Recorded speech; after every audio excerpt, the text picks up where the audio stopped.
तो हमारा next topic है सॉल्युबिलिटी। जैसे कि आपने देख ही लिया होगा।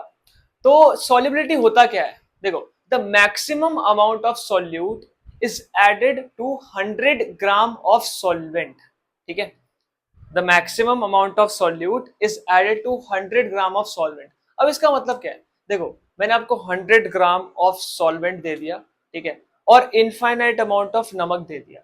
अब आप नमक घोली जा रहे हो, घोली जा रहे हो, घोली जा रहे हो, वो घुलता जा रहा है, घुलता जा रहा है, घुलता जा रहा है। बट एक टाइम ऐसा आएगा कि आप नमक तो डाल रहे हो, बट वो नमक घुल नहीं रहा। वो नमक नीचे ना एकदम प्रेसिपिटेट फॉर्म में ही अपना सेटल डाउन हो रखा है। घोल रहे, घुल ही नहीं रहा, घुल ही नहीं रहा, घुल ही नहीं रहा। तो उस पॉइंट पे हम क्या बोलेंगे कि सॉल्युबिलिटी जो है हमारे अपना सॉल्यूशन की वो मैक्सिमम हो चुकी है। ठीक है, अब इसके बाद और सॉल्यूट जो है वो नहीं घुल सकता उस सॉल्यूशन के अंदर। ठीक है, तो यही होती है अपनी सॉल्युबिलिटी। और जो ये चीज जो अचीव हुई ना, कि जिसमें हमारा सॉल्यूट एकदम अब घुल ही नहीं रहा है, इसको बोलते हैं सैचुरेशन। ठीक है, सैचुरेशन ऑफ द सॉल्यूशन। ठीक है, इसके बाद आपका और सॉल्यूट नहीं घुलने वाला until और unless any external temperature applied on it। ठीक है, तो ये होती है हमारी solubility। इसको जल्दी से नोट डाउन कर लेते हैं, आ जाओ।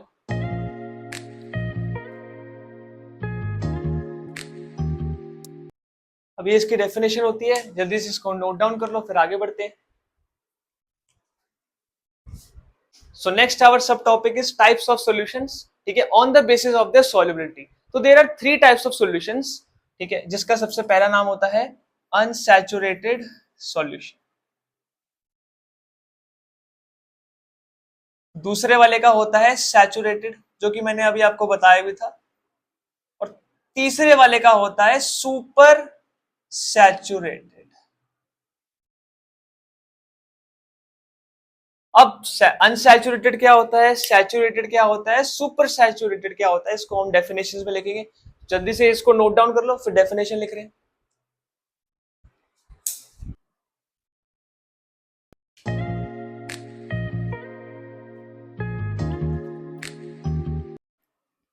अब हमारे अनसैचुरेटेड सॉल्यूशंस क्या होते हैं? एक ऐसे सॉल्यूशन जिसके अंदर हम अभी भी सॉल्यूट को at a given temperature dissolve करा सकते हैं। ठीक है, अब जैसे मैंने अभी आपके सामने चीनी घोल रहा था पानी के अंदर, ठीक है, तो वो घुल चुकी थी, उसके बाद भी मैं चीनी घोल सकता हूं। तो एट अ टाइम जो वो सॉल्यूशन मेरे को मिला है, वो कैसा सॉल्यूशन होता है? Unsaturated solution. ओके, जिसमें आपने सब कुछ कैलकुलेटेड करके डाल रखा होता है। फॉर एग्जाम्पल नींबू पानी, उसके अंदर एकदम मात्रा से आपने चीनी डाल रखी होती है, नमक डाल रखा होता है, नींबू डाल रखा होता है, इसकी वजह से बड़ा अच्छा टेस्ट आता है। अगर मैं थोड़ी सी भी ऊपर नीचे कर दूं चीज, तो फिर टेस्ट खराब हो जाएगा। तो वो क्या है? एक अनसैचुरेटेड सॉल्यूशन है जो कि आप पीते हो। ओके, उसके अंदर चीजें अभी भी घुल सकती हैं, बट हम घोलते नहीं। Got it? तो ये होता है अनसैचुरेटेड। जल्दी लिख लो इसको।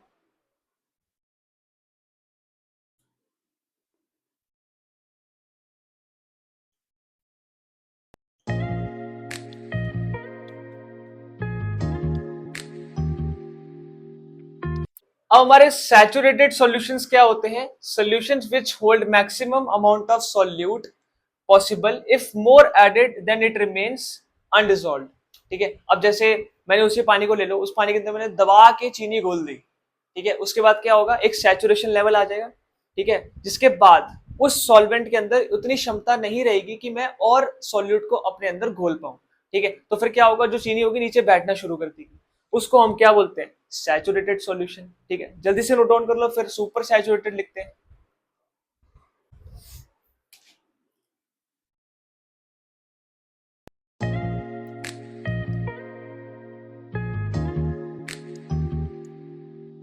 तो ये होते हैं हमारे सुपर सैचुरेटेड सॉल्यूशंस। ठीक है, अब देखो इन सॉल्यूशंस में क्या होता है, ये काफी ज्यादा अनस्टेबल होते हैं। अभी अनस्टेबल क्यों होते हैं? क्योंकि इनके अंदर सॉल्यूट की मात्रा एज कंपेयर टू सॉल्वेंट बहुत ज्यादा होती है। ठीक है, और ये अचीव कैसे किया जाता है? टेम्परेचर को बढ़ाकर। ठीक है, जब टेम्परेचर बढ़ता है तब क्या होता है? सॉल्यूट पार्टिकल्स जो होते हैं वो मेल्ट करने स्टार्ट हो जाते हैं, जिसकी वजह से वो सॉल्वेंट के अंदर घुलने लग जाते हैं और काफी थिक थिक सा एक लिक्विड बन जाता है। ठीक है, अब आप कभी भी स्वीट्स की दुकान पे गए होगे तो आपने वहां पे जलेबी जरूर ट्राई करी होगी। तो जब जलेबी को मीठा करा जाता है, जब उसको क्या कहते हैं, चाशनी के अंदर डालते हैं, तो वो चाशनी बनती कैसे है? ऐसी तो बनती है वो एक सुपर सैचुरेटेड सॉल्यूशन होता है।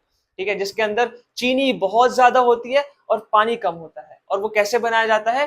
गैस पे रखकर टेम्परेचर बढ़ाकर। ठीक है, तो ये था अपना सुपर सैचुरेटेड सॉल्यूशन, जल्दी लिख लो इसको।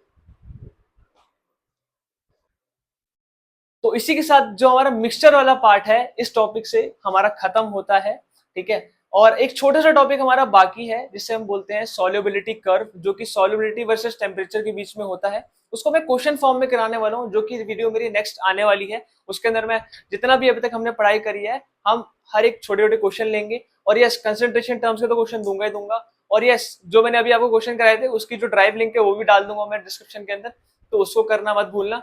ओके, तो आई होप कि आपको आज की वीडियो में सब कुछ समझ में आया हो, और कोई भी डाउट होगा मेरे को कमेंट सेक्शन में जरूर लिखना, ठीक है। आज के लिए बस इतना ही, आपसे मिलते हैं सीधा नेक्स्ट वीडियो में, तब तक goodbye and be safe.